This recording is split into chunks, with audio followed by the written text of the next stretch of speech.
Fast TV நேயர்களுக்கு வணக்கம். நான் உங்கள் சவிதா கிருஷ்ணராஜ். இன்றைக்கி நம்ம பார்க்க போகிறது பன் தோசை. ஸோ அதுக்கு தேவையான பொருட்கள்: ரவை, கொத்தமல்லி, தயிர், பச்சை மிளகாய், கடலைப்பருப்பு, அரிசி மாவு, வெங்காயம், எண்ணெய். இப்போ எப்படி செய்யறதுன்னு நம்ம பார்க்கலாம். முதல்ல நம்ம ஒரு பவுல் எடுத்துகிட்டு, இந்த ரவை 1 கப் ரவை நான் எடுத்திருக்கேன். ஸோ 1 கப் ரவை எடுத்துக்கலாம், இல்லைன்னா 1.5 கப்பு கூட எடுத்துக்கோங்க. 1.5 கப்புக்கு ரவைக்கு ஒரு 100 கிராம்ஸ் ஆஃப் கர்டு ஆட் பண்ணிக்கலாம். நம்ம இதில் ஆட் பண்ணி இதை கொஞ்சம் தண்ணி ஆட் பண்ணி மிக்ஸ் பண்ணிடலாம்.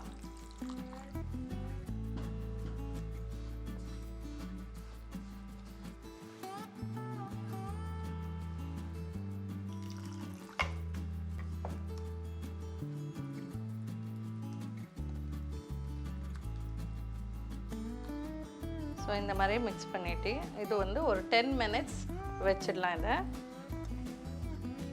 நம்ம ஸ்டவ் ஆன் பண்ணிவிட்டு நம்ம அதுக்கு தேவையான தாளிப்பு நம்ம பண்ணிக்க வேண்டியதுதான்.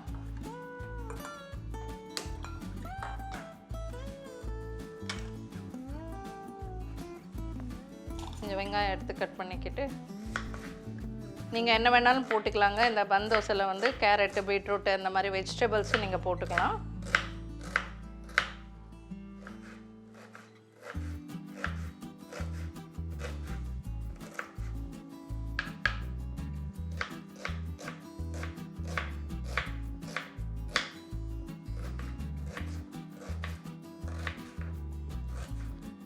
இந்த மாதிரி பொடிசாக கட் பண்ணி வச்சுக்கணும். அடுத்தது பச்சை மிளகாய் உங்களுக்கு எப்படி வேணுமோ, 1னாலும் 1, இல்லைன்னா 2னாலும் 2, எப்படி காரம் வேணுமோ அப்படி நீங்கள் கட் பண்ணி வச்சுக்கோங்க.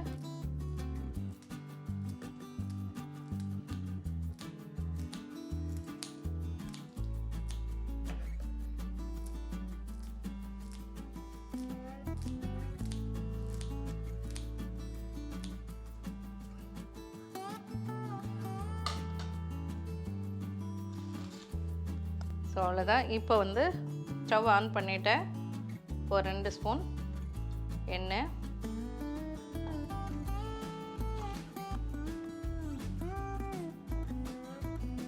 இது கொஞ்சம் ஹீட் ஆகும்போது கடலைப்பருப்பு கொஞ்சம் போட்டுக்கோங்க.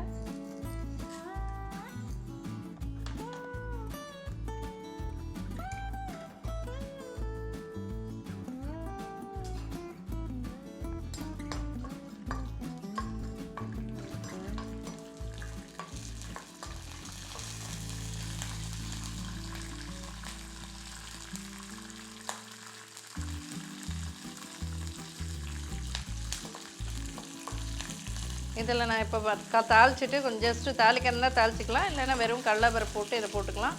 வெஜிடபிள்ஸ் என்ன வேணாலும் நீங்கள் ஆட் பண்ணிக்கலாங்க இதில். ஸோ பச்சை மிளகாய், வெங்காயம் கட் பண்ணி வச்சுருக்கிறது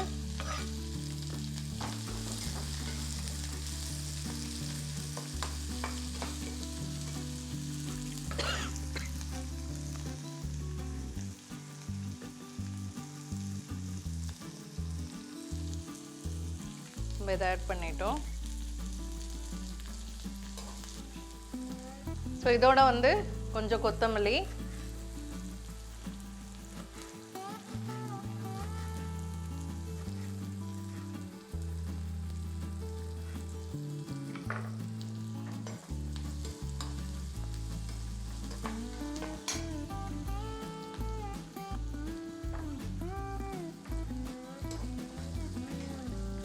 இதை சிம்மில் வச்சுட்டு இதை வதங்கட்டும். அதுக்குள்ளே நம்ம ஊற வச்சுருக்கிறத நம்ம இப்போ அரைச்சிக்கலாம்.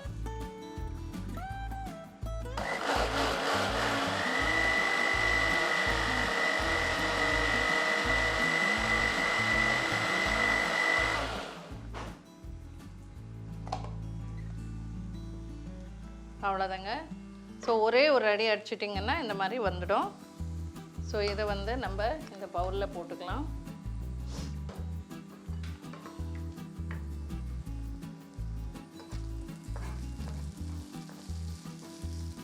இது வதங்கிடுச்சு, வெங்காயம் இதெல்லாமே வதங்கிடுச்சு. இதை ஆஃப் பண்ணிக்கலாம்.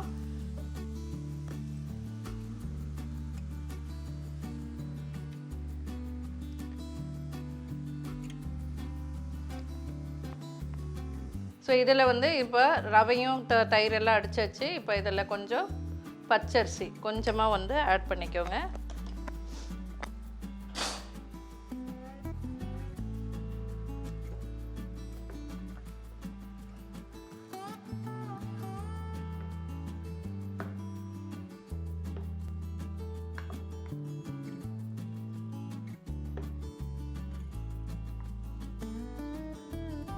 ஸோ நம்ம கொஞ்சம் உப்பு இருக்கான்னு பார்த்துக்கலாம்.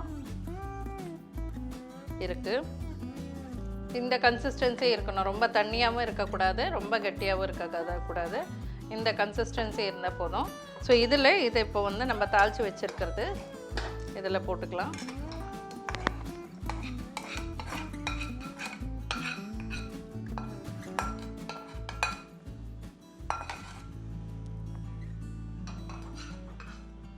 உங்கள்கிட்ட இந்த தாளிக்கிற கரண்டி இருந்ததுன்னா அதில் நீங்கள் போட்டிங்கன்னா இன்னும் அழகாக வரும்.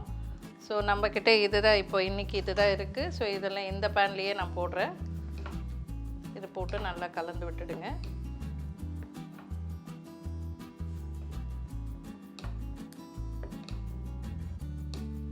இப்போ ஸ்டவ் ஆன் பண்ணிக்கலாம்.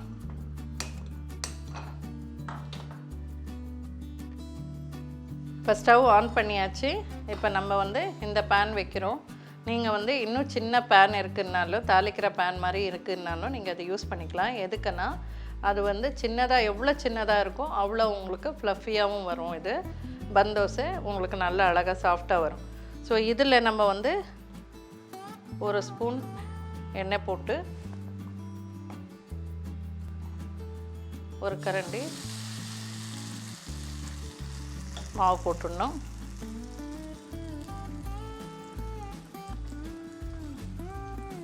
இது கொஞ்சம் அகலமாக இருக்கிறதுனால அப்படியே ஸ்ப்ரெட் ஆகுது. இன்னும் குட்டியாக இருந்ததுன்னா உங்களுக்கு அழகாக இன்னும் ஃப்ளஃபியாக வரும்.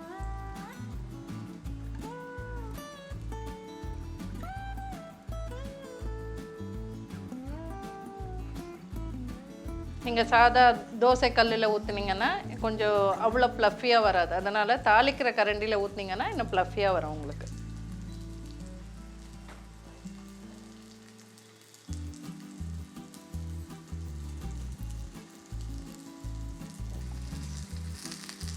ஸோ பார்த்திங்கன்னா இந்த மாதிரி டக்குன்னு சிம் பண்ணிவிட்டு எல்லா பக்கம் வெந்துடுச்சு பாருங்கள். இதை வந்து அப்படியே திருப்பி போடுங்க. இது கொஞ்சம் டிஃப்ரெண்ட்டாக இருக்கும். பசங்க வந்து விரும்பி சாப்பிடுவாங்க. ஈவினிங் டைமில் ஸ்நாக்ஸில் பண்ணி கொடுக்கலாம். டின்னருக்கும் நீங்கள் பண்ணலாம். இன்ஸ்டண்ட்டாக பண்ண வேண்டியது இது. சண்டேஸ் நீங்கள் போர் அடிச்சதுன்னா பேச்சுலர்ஸ் எல்லாம் வந்து இதை ட்ரை பண்ணி பார்க்கலாம் நீங்கள்.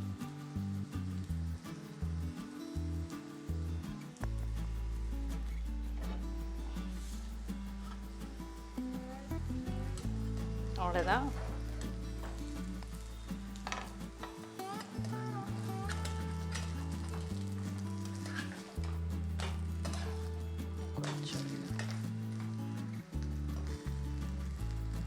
ஸோ அவ்வளோதாங்க. பன் தோசை ரெடி ஆயிடுச்சுங்க. நீங்களும் இதை ட்ரை பண்ணி பாருங்கள். நாளைக்கு இன்னொரு டிஷ்ஷோடு உங்களை சந்திக்கிறேன். நன்றி, வணக்கம்.